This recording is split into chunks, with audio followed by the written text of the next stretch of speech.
Keluargaku adalah penganut kepercayaan yang sangat kental mengenai hal-hal gaib dan sangat menjunjung tinggi aturan-aturan adat yang berlaku di desaku.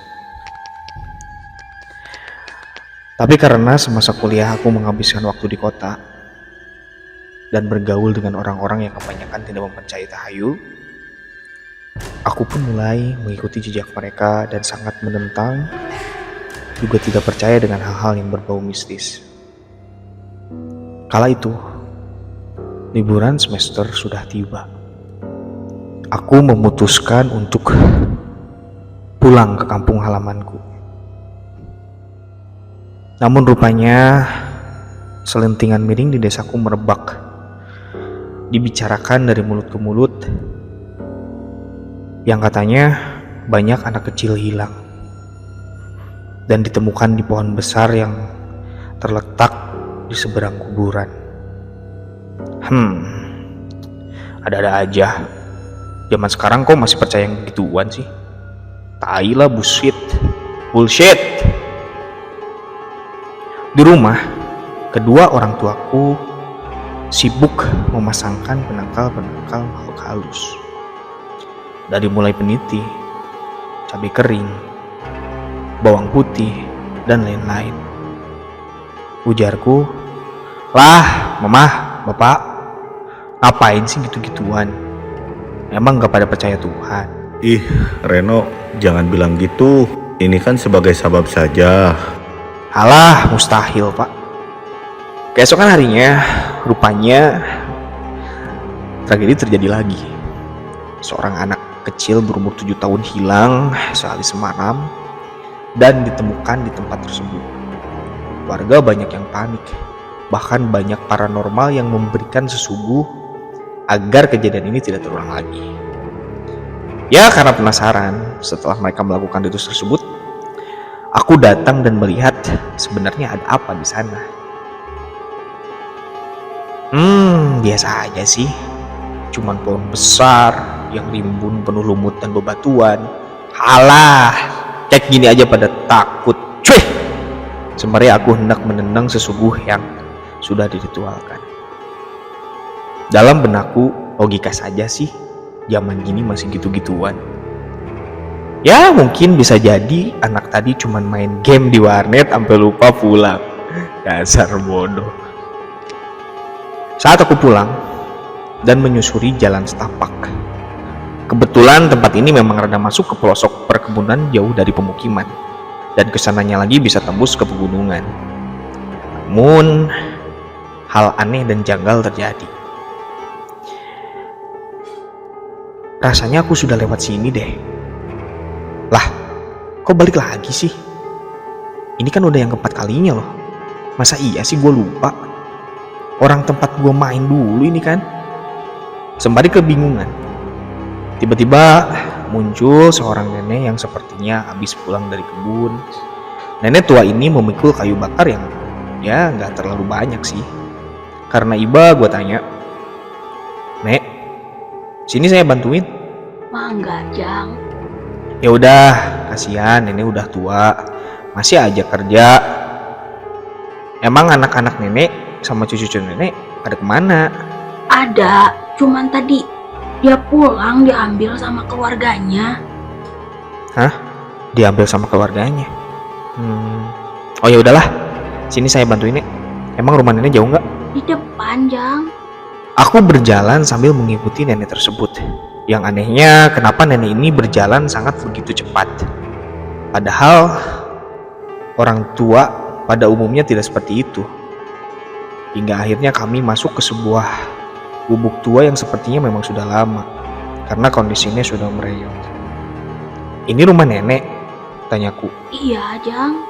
Aku izin untuk ikut beristirahat sejenak di sebuah balik kursi bambu di depan rumahnya. Sembari si nenek menawarkanku beberapa makanan ringan yang dibungkus dengan daun pisang. Dalam hatiku, wah kebetulan nih, manu gue lapar juga kan. "Ditampi, Nek." Mangga, silakan. "Wih, enak banget, Nek. Makanannya sih emang dingin ya, tapi rasanya begitu istimewa, sangat lezat. Hingga beberapa hidangan aku cicipi. Gak berselang lama, Tiba-tiba kepalaku merasakan pusing yang tak tertahankan. Penglihatanku mulai kabur, rasa sesak di dada, ditekan rasa mual ingin muntah tak terhindarkan. Aku tersungkur dan memuntahkan isi perutku.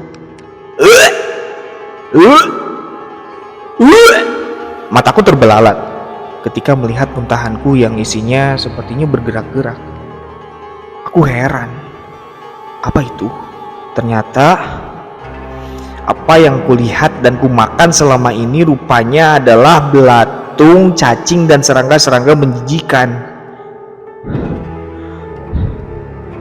Tiba-tiba mataku gelap dan tersadar semuanya sudah larut malam.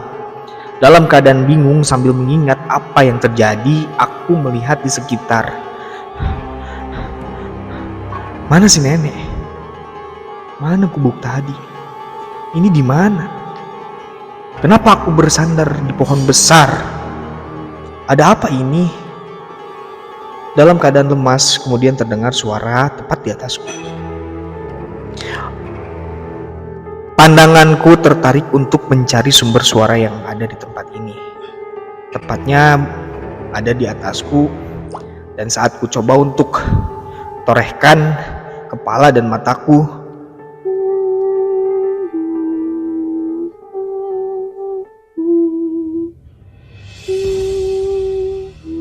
begitu jelas terlihat sosok nenek-nenek tua dengan rambut panjang berjuntai menyeringai sambil menatap ke arahku. Payudaranya yang besar dan panjang bergelantungan.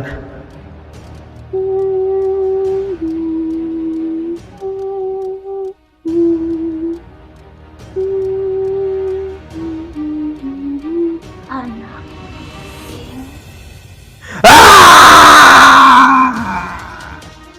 Aku berlari tak karuan, memanfaatkan sisa-sisa tenaga yang ada di tubuhku. Tolong! Tolong! Tolong!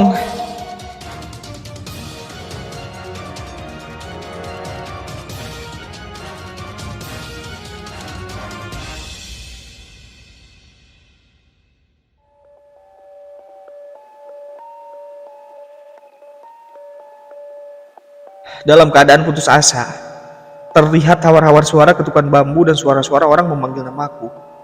Reno, di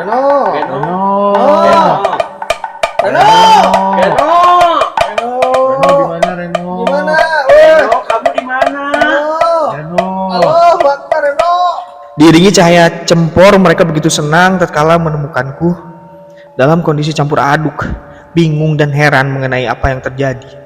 Aku masih belum mengingat semuanya. Setelah di rumah, mereka bilang bahwasannya aku hilang selama 1 minggu full. Di sana aku mengerti maksud dari nenek siluman itu mengenai anak-anaknya yang sudah diambil orang tuanya. Oh, berarti dia yang selama ini menculik anak-anak kecil di kampung ini. Kejadian ini membuatku tahu dan membuatku paham bahwa ternyata makhluk tak kasat mata itu ada, yang selalu memperhatikan dan mengintai kita dimanapun dan kapanpun.